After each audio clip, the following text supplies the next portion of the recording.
Ladies and gentlemen, welcome to another episode of the Bearded Banker podcast, your trusted source for all things mortgage, money, and the art of cultivating the right mindset. I'm your host, Ray Valencia, and I have a real treat in store for you today. Our guest is a fascinating individual who's making waves in the world of holistic health and herbalism. He's known as the People's Herbalist, and his journey is nothing short of extraordinary. Danny Perrott is an herbal consultant, researcher, and a true innovator in the realm of herbal products. What sets him apart is his unwavering commitment to helping people find holistic, natural solutions for their health and well-being. Danny's worked with hundreds of individuals across the country, crafting individualized herbal beverages and protocols tailored to their specific needs. His expertise shines in the realm of adaptogens, but what truly makes Danny unique is his dedication to those whose health challenges have left conventional healthcare stumped. From long-haul COVID sufferers to individuals facing health issues with no clear answers, Danny steps in with herbal options that offer a ray of hope. His inspiration to become a herbalist was sparked by the loss of a few important people, my father being one of them, which we'll talk about more, driving him to delve deep into herbal research in search of natural solutions. Beyond his career, Danny's personal insights and commitment to helping others shine through. He's worked with youth through his daycare and supported adults with disabilities in a day rehabilitation facility, embodying the idea that helping others is a core value in his life. He also received the Entrepreneur of the Year award from the American Dreamers Group, a well-deserved recognition for his contributions to holistic health and well-being, and something we definitely want to discuss on the pod. As of November 1st, he's embarked on a 90-day case study focused on cardiovascular health, and on November 8th, sponsored a masquerade ball and gala to honor individuals who've made remarkable contributions to their communities. So Danny Perrott, my brother, welcome to the podcast. Oh, I'm so happy to be here, man. I appreciate you. I appreciate you, man. You got a storied little background there with your introduction. Thank you for all that information, and I've seen it, turn into what it is and grow over the years. So super proud of you. I want to start at kind of the beginning, and we're going to jump around a little bit. But as your childhood best friend, I know you've been whipping up concoctions in the backyard and the basement since you were young. But I also know that it's in your blood with your great grandparents, I believe. Yes. Is that kind of where it started? Yeah. I mean, usually the beginning is something, a story, a journey where you don't really know where it's going to head. And that's kind of the same situation here. We were always making beverages and going in the basement and whipping up some kind of concoction from my dad's bar. But it started with the poisons and creating, unique ways to blend things together, beverages together. But I found out later on, after I had my certification in herbalism and I was already, creating healthy beverages, that my great great grandparents, on one side, they were the town's roots people. So they would have all the herbs. And then my great great grandparents on the other side, they were the juice makers. They would make like these fermented fruit beverages for the town. So I kind of found myself, aligned, coincidence, however you want to call it, genetic disposition, to blend the two, having fruit juices and then having herbs combined for beverages that people can really help themselves. So it's interesting. And you didn't know that beforehand? Had no idea beforehand. That's nuts. And on both sides of the family? Both grandparents on one side of the family. Oh, both grandparents on one Yeah. side. Okay. So the town's roots people. And so what town was this in? Do you know? This is in South Carolina. So this is South southern. Carolina. Okay. Yeah, this is before Big Pharma. People really had to go in the roots, go in the woods, pick out these plants, these botanicals to help with healing. And, I have a whole side of the family that they were doing that. Didn't know this until I was always into nature, always loved being outside, always found plants and mushrooms and trees and all the things outside very appealing and comforting. But to know that this was something, I'm probably destined to do, It gives me a lot more confidence to be exploratory and trying to do more things because it feels divine. It's a different outside than what the kids say outside Right, these right, days, right? right. My outside is real outside. It's real outside. Woods and waterfalls. Nature. That's awesome, bro. So is there a story behind how you found out? Did one of the elders say, hey, this is kind of in your blood? Yeah, my grandfather. So I had taken a journey. This was before COVID. So I went to California because he had a stroke, and my mission was like, all right, I'm gonna go. I gotta see him. I gotta put my hands on him. I gotta bring him some herbs and let him, heal, help him heal. And while I was there, I was practicing some other healing modalities like energy medicine, Reiki, and all kinds of stuff. And we're having conversations while I'm, giving him drinks and teas and, touching him and putting him in a mind state that is conducive for healing. And he's telling me about, his grandparents. And that's how I realized, like, oh, shoot. Like, he was like, yeah, I know this stuff. My grandparents used to give it to me. He said, now my grandson's giving it to me. I was like, yeah, That's this is amazing, man. full circle. For sure.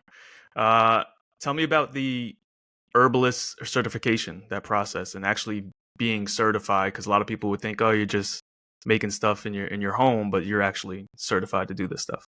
Right. Yeah, the certification process, like it wasn't very, very difficult because when I did it, I was already self-taught and I was already practicing different combinations, and I've learned from a lot of different experts in the field. So I got my certification from Herbal Academy, the International School of Herbal Arts and Sciences, online platform, and they have different um, tiers of study from master to beginner. So getting a certification there, it's usually a year to a 2 year process, and then it's on your own pace. So I did it in like 3.5, 4 months. I felt like I was comfortable with the knowledge, and it came easy to me. But you can get different degrees, but there is no specific degree in herbalism. You can get botany, you can get Chinese medicine, but herbalism in general, there's certifications that you can receive for that, and there's different versions to go about it. But in New York and New Jersey, there's a little different stipulations as there are in other states and especially other countries. Got it. Okay. And what made you travel down that path as opposed to the other ones? Or what, you know, obviously your background and your lineage led you to herbs and roots and juices and concoctions. But why not go into a conventional health path? How do you think you ended up on this herbalist path? I wanted to actually. I had really had some deep introspection and going back to school and to become a doctor, and asking around and getting feedback from other doctors that I know and I've had the pleasure of collaborating with and being friends with. The feedback was like, nah, that's not the way. That is not the way. The stipulations and the licensing and essentially the shackles that get put on you when you have these higher quality licenses, um, being controlled by three-letter organizations, uh, it would have put me in a position where I didn't have the freedom to explore everything and do the case studies that I do, and have full autonomy without having to kind of look over my shoulders and watch out that somebody can snatch what I worked for away from me. Mm. Snatch what I worked for away from me. So you made a conscious decision that you don't want to deal with the red tape. You want to be a scientist that you are, right? Because you're doing experiments. So you're setting a hypothesis, you're doing experiments. This is what these case studies are showing you. And then you have some data to do what you want to really help heal people the way you see fit. Tell us about some of that experience and the case studies and things you've learned. It's been quite a journey, an eye-opening, an awakening experience, because there comes the education portion, the armchair learning, where you can read a book, you can read a research paper, and you can take the information that has been handed down from other people over the years and internalize that and then teach that stuff, right? But that's not really experiential. I feel like, people go through that in college where they have professors in business teaching them about business, but they don't have any businesses. It Mm-hmm. kind of defeats the purpose. It's not real. It's not authentic. So when I had the opportunity, or I guess I should say the confidence and gall to go and start conducting my own case studies so I can see real time from real people with my own personal experience that these herbs are doing what the literature suggests that they do, and all the research studies are begging for more human trials and case studies to be done.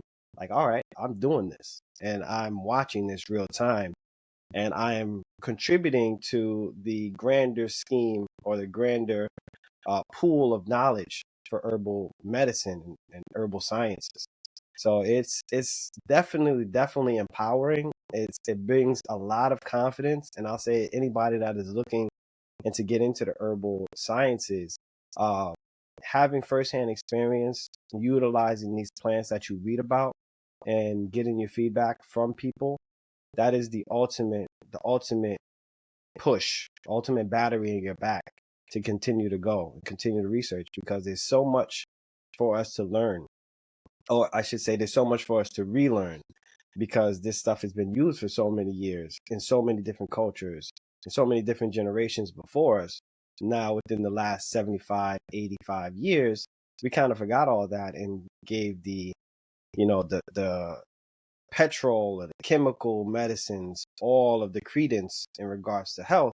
But this stuff has been here. It will be here after eventually people recognize, all these synthesized drugs are having a true negative effect overall, a net negative effect on our population's health. And then we're going to have to retreat back to what we knew and what has worked in the past. So that's it. I have so many questions, and we're gonna get to them. But I want to do this, in order. We're laying the foundation right now, and we're Yes. gonna get to all the good stuff. So, with the foundation, you mentioned having the gall, right, to do it yourself. You mentioned people in school teaching business never owned a business, but teaching it, which is like going to a doctor that's unhealthy, or going to a dentist with bad teeth, or going to a marketing firm to grow your following that got no following, right? There's all these things. And there's, there's two sides to every coin. So there's part of it that's like, uh, you can be the coach and coach LeBron James and coach Michael Jordan. You're not necessarily as good, but you have the knowledge. So, um, do as I say, not as I do, kind of thing.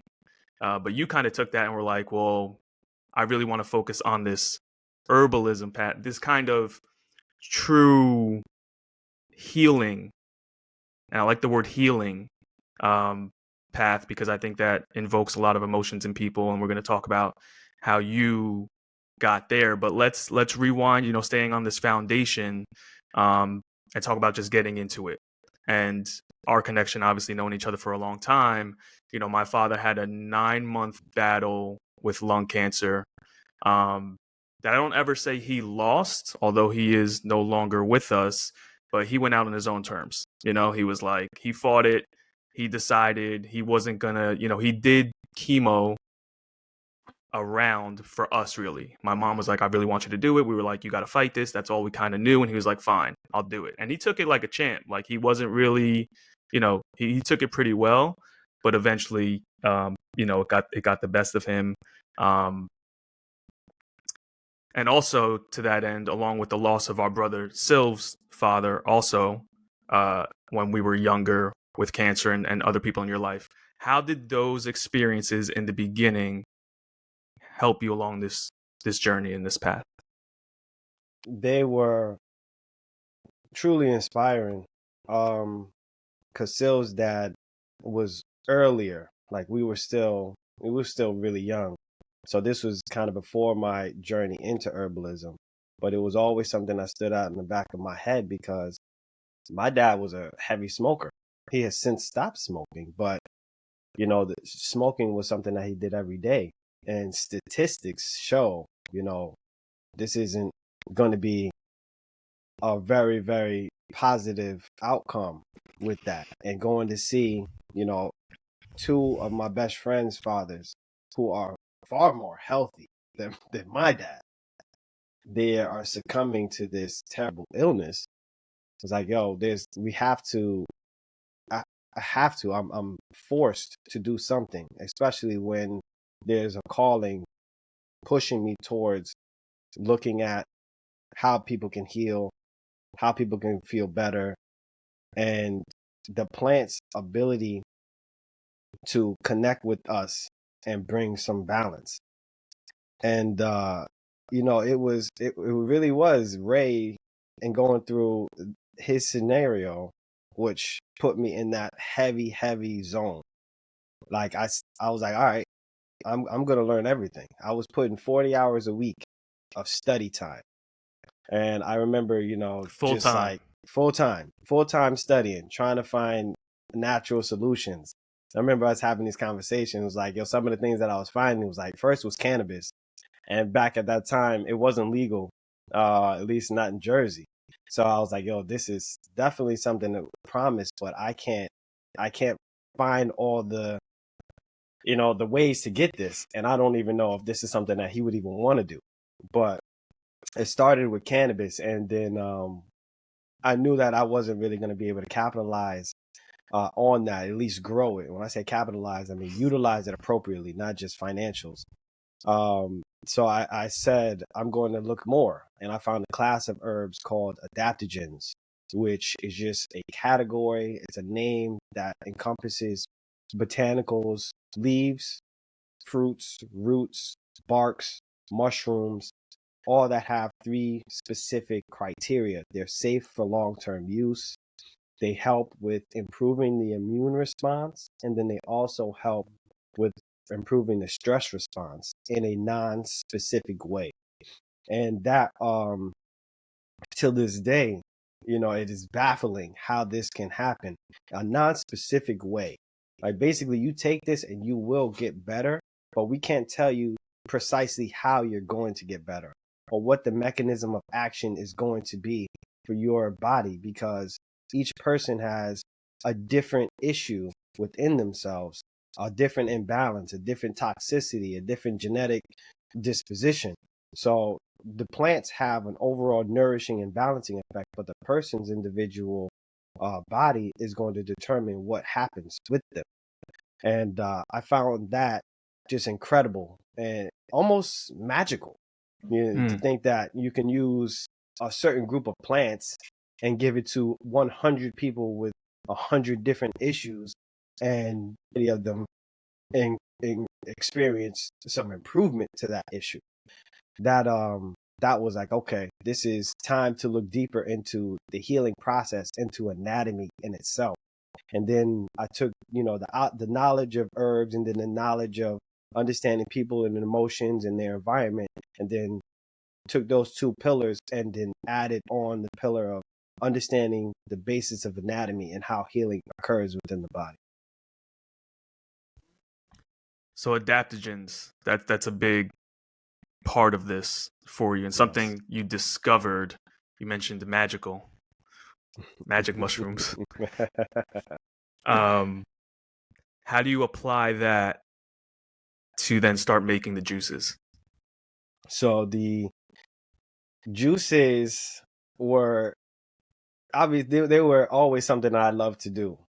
But this is kind of a funny story. Our friend Santana, who was my college roommate, he used to have me play this video game called World of Warcraft. And it was a very addictive game. It's basically a first player game. You create your own character and you do all the missions. He's And probably still playing World of Warcraft. Shouts to there's a Santana. very good chance. Love my brother Santana. So in this game, you would do these missions and you would find different treasures. And so, in some of these treasure chests, you would open them up and you would find these potions and elixirs. and then you would consume the potion. Keyword, buzzword. Yes, you would use these elixirs, and then you would have enhanced ability to go throughout this game and complete more tasks with increased stamina, increased strength, increased fortified ability to defend yourself. So there was like all these really interesting little keys, like, yo, you can pick up this little drink and then you can enhance yourself. Maybe I can do that in real life. And going through the Super Mario was eating mushrooms. you know what I'm saying? He had the answers. That's another crazy tangent to jump down, because he legit had the answer. Mario is running through life. He's jumping over hurdles. He's stomping on the opposition. He's collecting these coins, and he's eating these mushrooms and getting bigger and stronger and getting different abilities. So I think there's a lot to learn from mushroom And Mario. ultimately defeating his enemies, right? Defeating the bosses, the enemies. The so bosses. I like that. That's a clip right there. We're gonna clip that out for sure. 100%. So back to so you saw these potions and elixirs on the game and started thinking real life. We could do this in real life. And the reason why I decided to get really serious about creating these drinks was the first round of case studies I started to do were just with the raw materials and the extracts of the herbs themselves. And these are extremely potent, extremely powerful, but they have the downside of not being very enjoyable for the majority of people. They don't taste great. Earthy, bitter, sometimes have a little pungent flavor. And the people that need these most usually have some type of sugar addiction, which would repel anything bitter out of their life. And that was a huge obstacle. So imagine you can lead a horse to water, right? That's what they say. So imagine you have this extremely important pond that you can get everybody to, but they don't want to because, it's muddy to get there. They don't want to step through. So I was like, all right, how can I get around that? So let's create drinks that people will enjoy. Start using honeys and agave and, the sweeteners that don't have as much detriments on our body. And then creating, different fruit juices and having different teas to add together. That was like, all right, using my background in mixology when I was young in high school and college, use those talents and blend the herbal knowledge together with that. And now we have delicious drinks. Something like this for the people that are watching. And we'll link everything for the people that are listening. But yeah, if you're watching, those juices are the move. So basically you're replacing replace the poison with the potion and give people something that's enjoyable so they can get all the good stuff, which is a point I want to make because a lot of things in life, in order to be successful, take consistency. And if you want to make it consistent, you have to make it easy as you can, satisfying, convenient. Otherwise, people aren't going to do it. So you looked at that like, and this is not a groundbreaking idea per se, because your great grandparents were doing it and trying to make, get people the vehicle to get these good nutrients and adaptogens into their system by way of something tasty or something that, they can consume consistently. So you start making these elixirs. Now, I do want to discuss, because this is a podcast about business and mortgage and money and mindset is really our pillars. And I want to share with people what you're doing at this time, right? You're putting all this energy into healing, into helping people and this service. But also we have to live life. We got bills to pay. Like, you have to survive. For the people that are just starting something new or have a passion around something that they want to achieve, but they still have to, maintain their life. How were you doing it at that time? How much energy were you contributing to work or bills, and then compared to healing? So in the beginning, there was the process of me working. So I had a daycare. I was taking care of kids, which was very fulfilling. I worked for a company called Ecolab, doing food safety inspections. And I also worked for a company called Cerebral Palsy in Nassau, which was a nonprofit where I worked with individuals, adults with disabilities with cerebral palsy. And, during that time, that is how I fed my desire and need to grow this herbal business. I had to work. And that's one of the things that I always like to make it clear to people that are aspiring to do something like this, to be an entrepreneur in herbal sciences or whatever. It's going to take your own money. You're going to have to work hard. You're going to have to be able to facilitate profit from your desire and do it by yourself first. You have to be able to do it by yourself before you can even ask anybody for help if you want to be successful. That is one of the things that I actually am very proud of.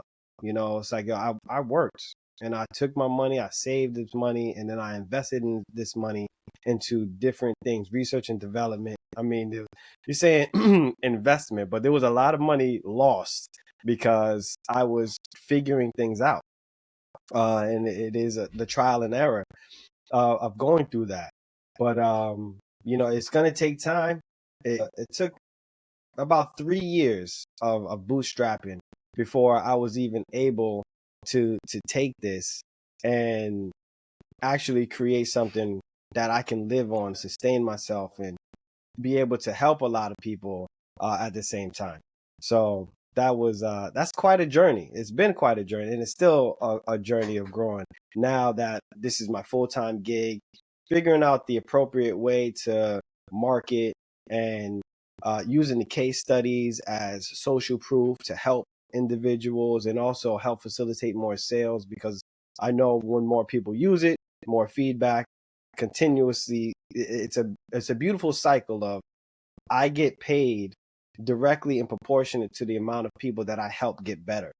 So that is, I think that's also one of the guiding principles for me making this decision is, find something that I can definitely help humanity, but also, help myself financially. And it's a great thing to focus on that and not to just look at the beauty of, oh yeah, I got these products, but where I came from, this was a long process and it took a lot of sacrifice. Yeah, it's not just 1 year, it's been years in the making. Many years, yes. So helping people, you have the daycare, you're doing the Ecolab thing, you have the cerebral palsy, and that was out on Long Island. Doing that work. So it's still in that same vein of service. And then Yes. also doing your passion project with the herbs on the side, but it was really like two full-time or multiple full-time gigs.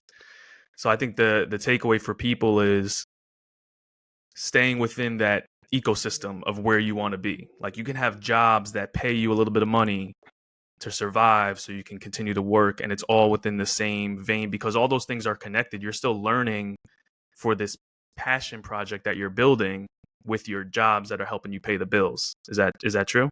That is absolutely true. And then at the same time, the people that I was working with, they were also customers. They became customers of mine. They also became marketers for me because they were using this stuff. And this was before I was actually full time with the herbs, and like, yo, I took this stuff. I was sick, and it got me better in the day. And having that facilitate, go around a facility, spreading around a facility, and then a whole bunch of people are now they come into my office asking me about herbal stuff when I'm, I'm a coordinator supposed to be helping people to go out into the community. Like, oh, I can't actually do this right now. I'm working, but that's you gotta blend the two. And I definitely got in trouble at that job, which forced me to resign because A with the forced resignation. a forced resignation. You got to take some Yeah, risks though, right? you got to. I was upset because I'm working with adults with disabilities, and I have to work with nursing staff, and they were, the motto was providing their highest quality service.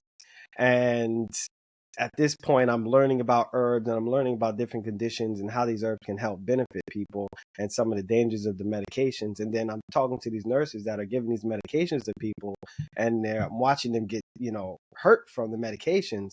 And then they're teaching everybody the improper things about diabetes and blood sugar and some of this stuff. And I'm like, in the meeting, like, no, that's not correct. Like, that's not the that's not the approach. And my supervisor was like, yeah, you can't say that. You can't undermine the health staff here.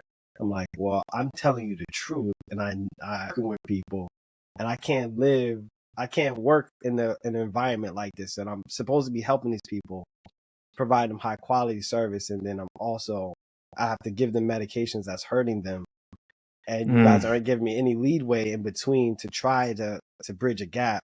I didn't feel right, so I was like, all right, I'm out of here. So you were disturbing the peace a little bit, Of but course. also forced to do things that you didn't align with in the sense of what you had to provide to these patients. So, and I want to stay on this business aspect of things a little bit. Did that push you into doing your own thing, maybe prematurely? Were you scared? Did you build a parachute on the way down and you were like, all right, I can't do this? Or did you get another job to kind of fill that void, or how did that go? It was actually perfect alignment Of because I course. had, Of course it yeah, was. it was like I gave myself 2 years that I was going to work in this facility. For one, I would like to. It was perfect, just where I lived, the proximity. I had the ability to kind of work per diem, and also, there was people that were getting products from me at the time. But I was like, it's time to move on. This is kind of not a crutch, not a parachute, but like almost an anchor. And Mm. it's like, I need to move away from this because I need to dedicate all this time over to the plants and the herbs and helping people on a health tip, not just, their emotional health. So that it was right on time. And I was like, all right, it's time to move on. And at the same time, I still had the daycare. So it wasn't like I'm leaving this job and I had nothing. Nothing, I right. still I still had the daycare. So And I say that, like, of course, because obviously at the time you don't know it, but in hindsight, it ends up being like that was exactly what was supposed to happen at that right. time. So getting into the business side of things, I've been thinking about this over these couple episodes, just talking with people and being inspired by people and looking at successful people, either financially or just what they've accomplished in their life, and taking risk and building something. Not success that they have a good job and they're an executive or a manager, or if they've been somewhere for a long time, they make good money. Success in the sense that they've built something, they've created something, they've made the world a better place with their product or their service or whatever it is. And I feel like, even looking at my own journey, I feel like people need either the luxury or even like almost a naivete of being creative, right? Because if you can be creative and you can give all your time to something, it's almost guaranteed that you're going to build something at some point. And like you said, there's a lot of trial and error. You invest a lot of money, lose a lot, but I think people are controlled because they have to pay the bills, or they have to stick to that job that they don't like because they have a family that relies on them. And I think we need to get back to the creativity, which is what you were doing throughout, maintaining that creativity and testing and making sure that you were developing your product. So I want to make that point for people. Do you want to add anything onto that, or?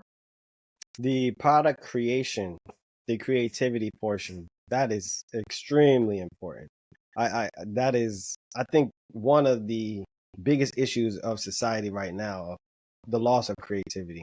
Mm, And probably one of the most important things for people to recognize as we move into the future with artificial intelligence. Like, our work jobs, simple, basic jobs are going to disappear, and we have to use our Our innovation, knowledge our work. knowledge, Right.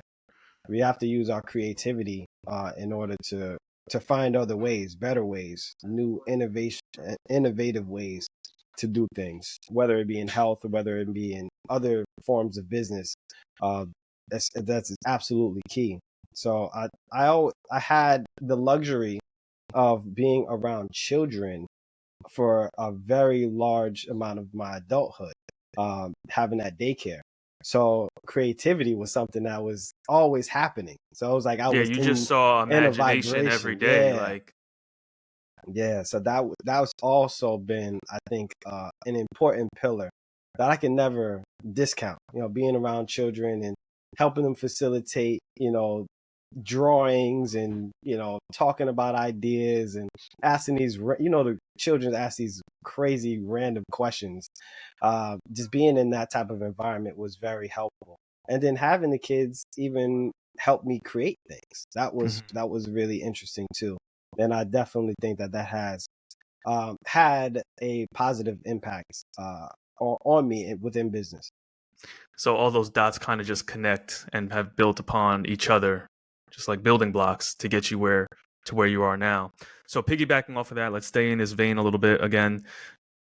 When you were creating, you're kind of like an artist, right? You're being creative. You're putting together these blends.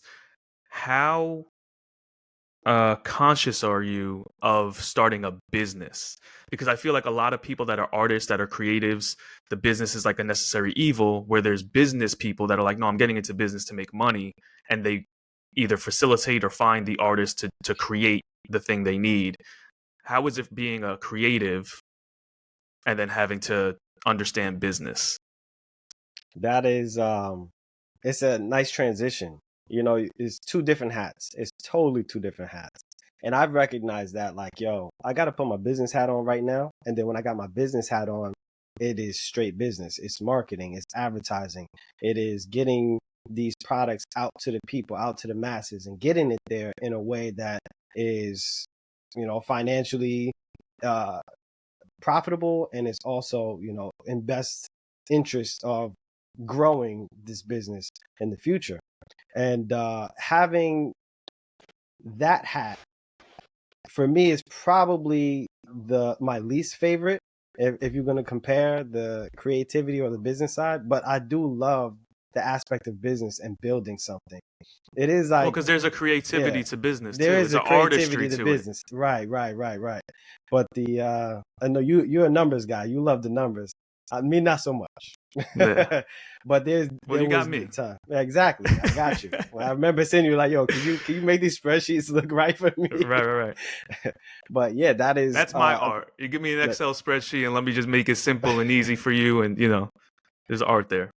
that's the goal. And having friends and associates, brothers, people that you can trust, that can help you on the things that you're not great at, is that is a luxury that I have been blessed to have.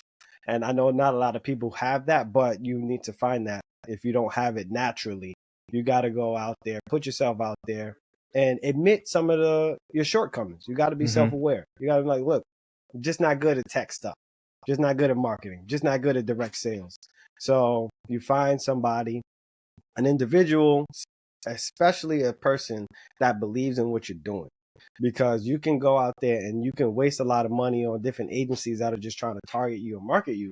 But finding somebody that actually knows your industry and believes in your products and what you do, that's going to be something that can be very, very beneficial for you. So don't hesitate to take people up on offers that are looking to help you for free, especially.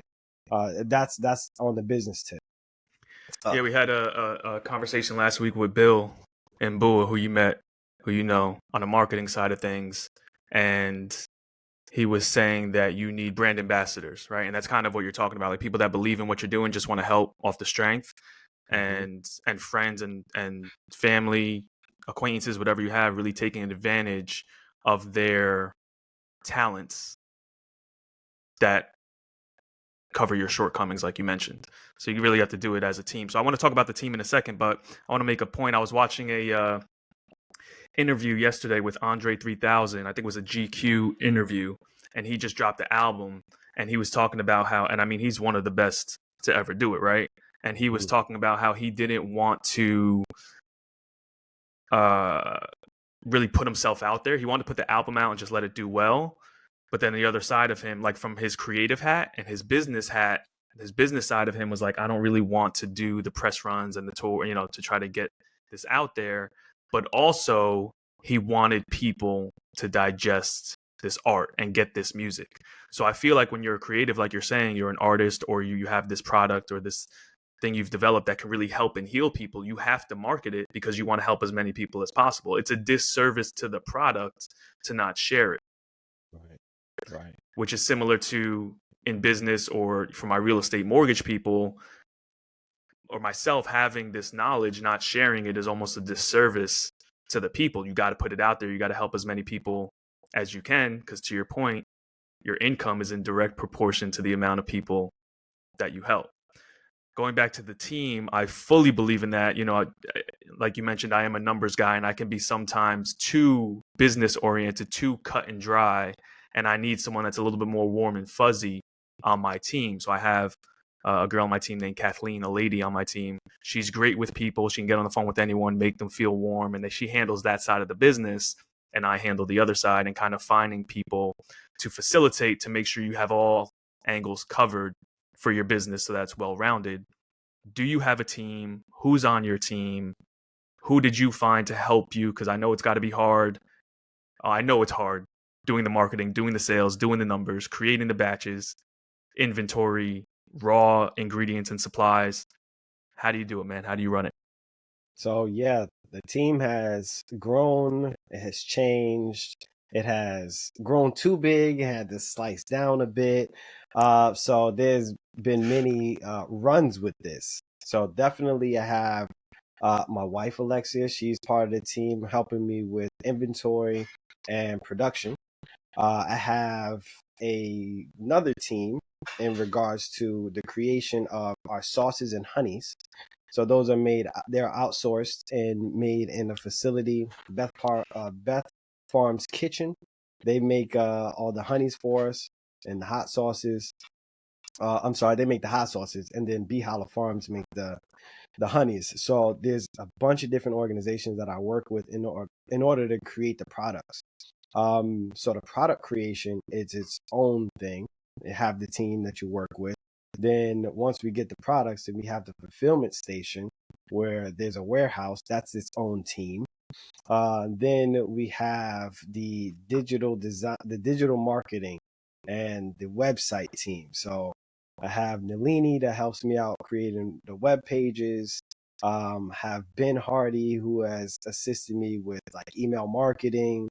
I have a new guy, his name is Matt, who's helping me with some more direct like landing pages and more digital marketing. Finding, people that can help out is definitely it's a challenge. And I've had folks that have just, like I said, they will reach out to me. They love the work that I'm doing, or they've heard about me from a friend and they just want to help out. So I've had people that have done that for me as well, which I can't, that's the best. When someone just truly believes in what you're doing, like that type of confidence, and then giving you the expertise and advertising. They do advertising for like large companies, Fortune 500 companies, but like, look, I want to take those tips and tricks that they use in big businesses and provide that for you as a small business, and help you navigate these waters, like getting placement in magazines and publications of the work that I've done. That stuff is for me personally, I don't like it, but to know that there's people out there that do this and do it very well, and that I can rely on to help, that's very comforting. So this is where we're at, and the team is consistently growing, consistently changing and shifting, because we have to kind of deal with the market. Things are changing in and how you do marketing and how people are consuming products. So it is always a learning experience, and we're still going through it. And it never stops. You're going to Never stops. continue. The team is going to grow. There's people sometimes that just see more potential in you than you see in yourself. And Laura tells me this all the time. And the conference we went to in September, the Waymaker conference, same idea. Like there's people that are waymakers for you that you don't even realize, and they just see a path for you, and they're like, no, this is what I want to lend my expertise or just support or whatever it is to help you on your journey. You can't do it alone. What's the saying? If you want to go fast, go alone. If you want to go far, go together. Something like that. Right. You need to have a team. You need to, again, find those people that are going to help you achieve those goals. Because again, the goal at the end of the day is to get this stuff to the most people possible so they can heal, they can feel better, they can live longer, whatever the goal is for them specifically. So let's take that and go into some of the marketing or organizations or locations you've been a part of with farmers markets and the holistic side of things, because I also want to talk a little bit about mindset here, because from what I know and what I expect from a holistic audience, they don't look like you. They probably didn't come up like you. They're not from where we're from. They didn't grow up the way we grew up. And to see you become a herbalist and, toes in the grass and, outside with the trees, like we didn't necessarily come from that. I know lineage, yours specifically having roots, pun intended, in the South and where your family's from, but not coming from that, going into these kind of areas where you might stand out. Or do you ever feel like an imposter? Like, talk to me about these places you're in, these farmers markets, these holistic situations, and being who you are and representing yourself and your community while you're there. Yeah, there's several different places from farmers markets. The Ramsey's Farmers Market is one that I've done. I got accepted to it in 2 this year, which is like the largest farmers market in northern New Jersey. There's a Rivervale Farmers Market that I do. And there's several different places where I kind of do pop-ups. Mindful Waters in Northvale is a place that I go. And like to your point, the majority of the people there do not look like me. And that is something that I've become accustomed to. It doesn't even bother me anymore. And I understand that, where I'm at in a lot of these circles, this is to build my notoriety and also to help these communities. Unfortunately, I was told this. Listen to this. I was told by a sales guru, right? I told him that I wanted to focus my products and marketing towards the Black community, the impoverished community, the folks that that have the worst health conditions. And he said that's a terrible business plan. He told me not to do it. He said, if you want to take your nonprofit, you want to take Max Philanthropies and you want to do charity over in those areas, that's totally fine. But if you're going to do sales and you want to actually build that's not the route to go. And I had to take a step back, and it bothered me. It bothered me a lot. And, I didn't move forward with working with him on the sales team. But I did take that advice, and I thought that, I have seen it within my community where, Black people I don't like Black-owned businesses because they don't do this or that or that. I'm like, okay, well, I don't even associate myself. I don't even go and say I'm a Black-owned business. I'm a business owner, period. I have high-quality products. It don't matter what I look like, Mm-hmm. right? So this is, if you want to support me because, you feel familiar, then I love that and I appreciate that. And I actually care about my community and I want to help out. And I do a lot. I go and do free conferences and workshops, and I do education, and I give away products, and I'll do all kinds of stuff in that vein. But I sometimes feel as if, I'm not as respected when I go into my less financially high communities because they don't grasp the magnitude of what these plants can do. And I boil that down to just ignorance and blind faith in the doctors. And I get it. You know, as a person who is not an expert in something, you should trust an expert. For me, I don't know much about cars, so I'll take my car to the mechanic. I'm not going to second guess what my mechanic is telling me because I'm not the mechanic. So, and I understand that that is kind of a mindset when it comes to health and in my communities. So, trying to help, build that education portion is definitely a key. And there was a time where I did have the imposter syndrome. And this was before I had done the case studies. This was like when I was kind of just reading the stuff and putting combinations of herbs together. And before I had the true feedback, I was like, I know this stuff on paper is going to be great. I know that I love it. I know that it works good for the small group of people that I've given it to.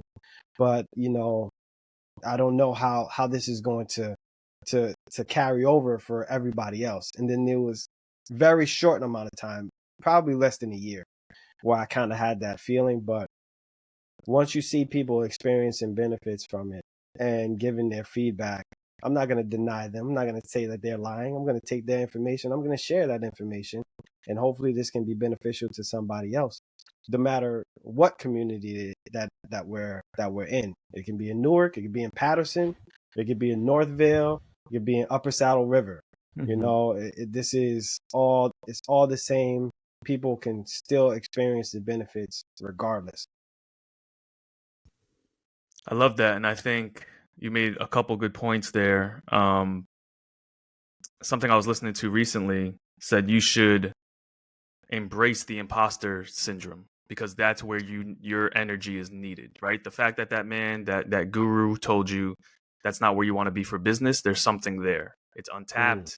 It's something to figure out to the extent that you want to. Now, if there was a business guy coming into this market and saying, okay, I want to create an elixir, I just want to sell as many bottles as possible, Whole Foods. I want that trajectory, right? And it's a vicious cycle.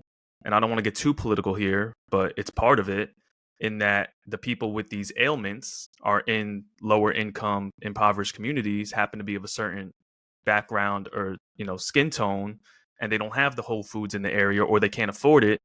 And they're eating the bad foods and drinking the sugary drinks, and they need your help the most. And unfortunately, they don't have the means or the resources to spend to get the good stuff. Is that what you've seen on your journey? That is 100% accurate. It's exactly what I've seen, which is it's embarrassing, it's bothersome, but it's an uphill battle that I am mobile and willing to fight. And to that point of the fight, there's a lot of beef between holistic medicine and conventional medicine. And I know you have relationships with doctors, MDs, actual doctors. Talk a little bit about where that is and your relationships. And I know, again, when we were at the conference in September, we spoke to a couple doctors and they said, yeah, bring us the data, bring us the information. And there can be some type of collaboration. How does that look going forward for you or currently? That is one of the pillars of my existence at this point. And I figured this out because it was when you have a high emotional charge, especially when it comes to health, it was hatred. Well, I hated the allopathic medical system. I hated the fact that they were only pushing one way for people to get healthy and totally ignoring history and totally ignoring nature and only saying that you have to get an injection or you have to get a pill or an IV or chemo or something. This is the only way. And if you try anything else, it won't work. It garnered a lot of fury. And in my early herbalism days, I would talk crazy about doctors. I would say that they were heartless. They look at you as you're just a number. They don't care. There's no bedside manner. There's no facilitation of the healing within your emotions and the energetic things that keep our bodies running. Like they just totally ignore that. And in many instances, this is still a problem. In most instances, this is still a problem, but it is not the individuals, the MDs, the doctors, the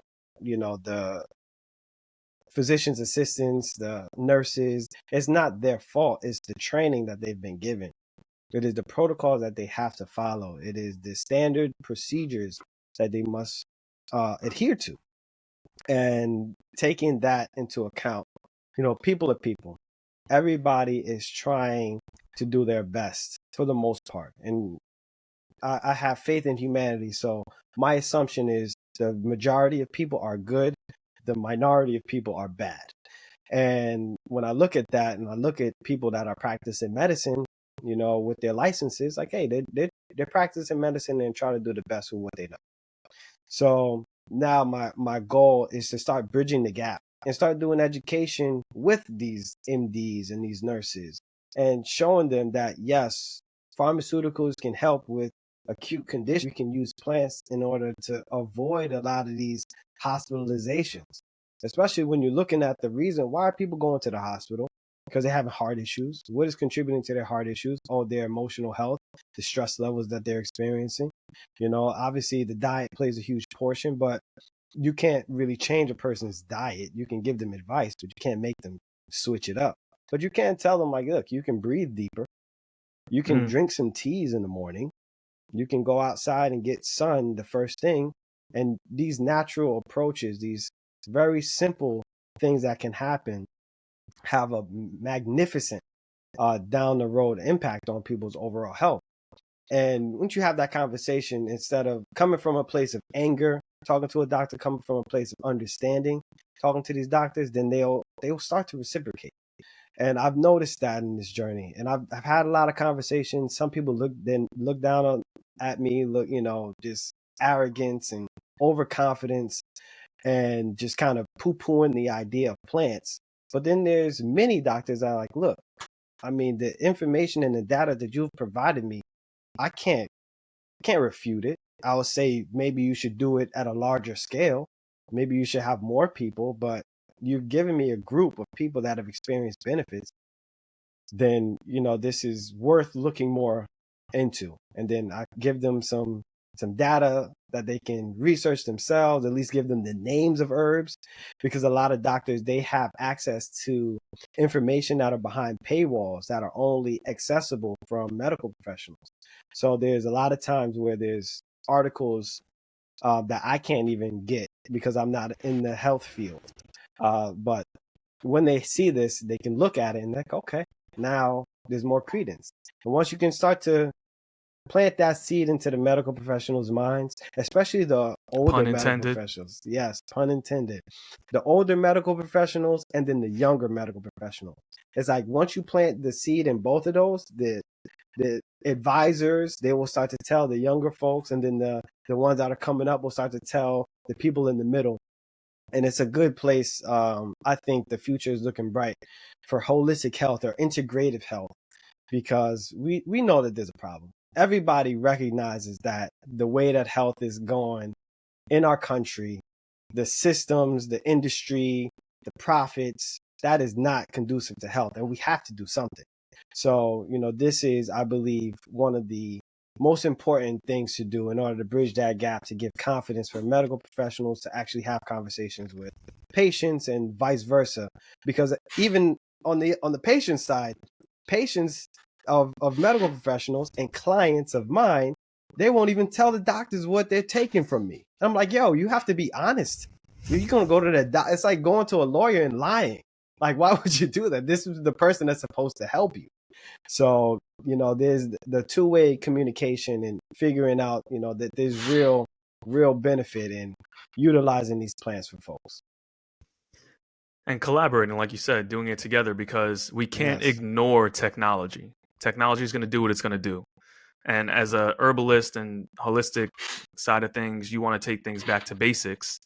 And I think there's a combination in there somewhere, which is what you're saying, of how we can use the technology and the medicine And I know something you always mentioned, and just, talking with you over the years, is treating the symptoms of something versus like getting to the root cause and like what's really going on. And I think there's a lot of that too. Speaking again to my business people, my entrepreneurs, my hustlers, of just not getting outside, not getting sun, not getting, vitamins, stress levels, right? What Hmm. could we, oh, and I want to touch on, when you first started really ruffling some feathers. I think in the beginning, when you learn all this stuff and you have that, they call it the zeal of the convert, right? Where it's like, I'm learning all this. I'm engulfed by it. I want to share it with everyone. And you just go hard at the quote unquote opposition, and you kind of ruffle some feathers. But you needed to do that to get to a point now where you're like, okay, maybe it's better. And this is a business lesson too. Maybe it's better to work together to accomplish the Yes, common goal of keeping people healthy, as opposed to trying to do it, the other way. exactly. Conflict is not the way. It does not provide solutions. It only provides more problems. Collaboration is definitely the key. That is concept that goes from business, that goes to health, that goes to humanity in itself, to war. We want to make sure that collaboration and respect for what people can bring to the table is extremely important. And having a lack of respect for doctors and the medical industry, that's going to lead you nowhere.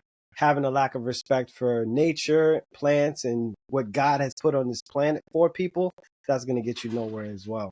So finding that place of balance, collaboration, and bridging the gap, that's an overarching theme. I love that. So before we wrap up, what have you learned about this machine that we have of our body, our anatomy, our biology, and the herbs? Like, what's something simple for someone who's interested in just taking care of themselves a little bit better that you can suggest, either for them to look into, or a product that you have that's kind of like a basic entry level kind of thing? What information can you share to that end? So the free stuff is actually the most impactful stuff. Deep breathing with intention, being outside in nature, catching sunset and sunrise, and then getting some adequate sleep. Those are free. Being in nature is also free for the most part, unless you're going to the beach, you got to pay for parking or something like that. But those free things can have the most grandeur benefit on your life. But when it comes to like consuming items, I think it's important to recognize teas and liquids absorbing your body a lot faster than pills and capsules.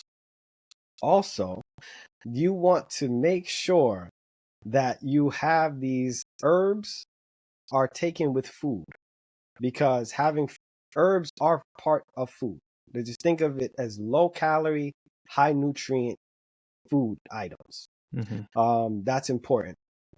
Let's see. The last thing that I would say is being around people that you love and care about. Mm. This is a major key, because emotional health drives physical health, and that isn't recognized enough at all, especially in mainstream sciences and mainstream health. So your emotional health, where you are, who you are around, what the things that are influencing you, those have an incredible effect on the function of your organs. And understanding that your organs are bunches of cells and tissues and all of these things working together. There's an entire community, an entire universe that is inside of you right now. And with every thought, with every breath, with every movement, with every musical interlude, there's going to be a change. There's going to be change. There's going to be an electrical output change. That is important to recognize. And every day, at all times, you are healing. So it's, how well are you healing? What percentage is your healing capacity? And taking an outlook on it like that, it's like, oh, well, I'm only healing at like 50% today. Well, why don't you bump that up to 60% by breathing deeper and drinking some teas? Or just it's incremental increases in your healing capacity. That's going to lead you to a longer life, a happier life, a more productive life, because you'll have better energy during the day, better clarity during the day. And obviously, you'll be able to kick ass in whatever industry that you're in. So reducing your stress and increasing your nutrient intake with liquids is definitely a major key. And we all want to kick ass, whether in the industry or just life or just living, right? So I think that's a great, let me just take a deep breath here because you mentioned it. Beautiful. I think that's a great point to end on. Is there anything else you want to add that we didn't touch on? Some of the products. I'll talk about my products talk about real quick. them. Shameless plug. Absolutely. I create different consumption methods for herbs. I create elixirs, which are multivitamin, fruit juice, an herbal supplement, and different teas all combined to be consumed in a shot. So it's a concentrate.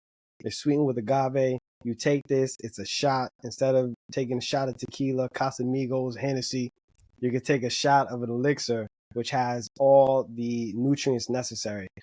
The vitamins, the essential nutrients, and then herbs that help reduce stress. So this is good for hangover recoveries.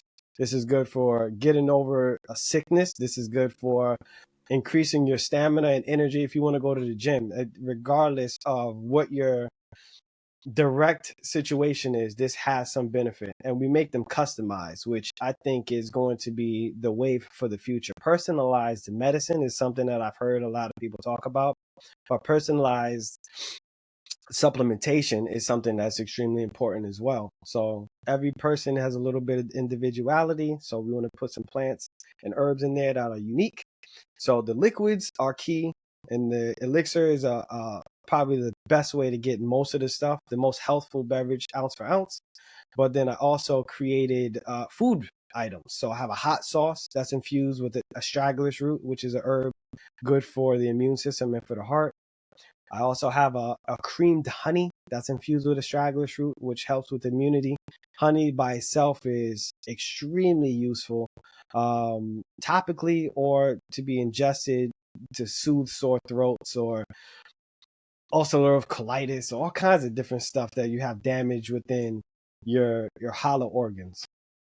And there's several more items, but check out my website, We can start there. thepeoplesherbalist.com. We'll start there.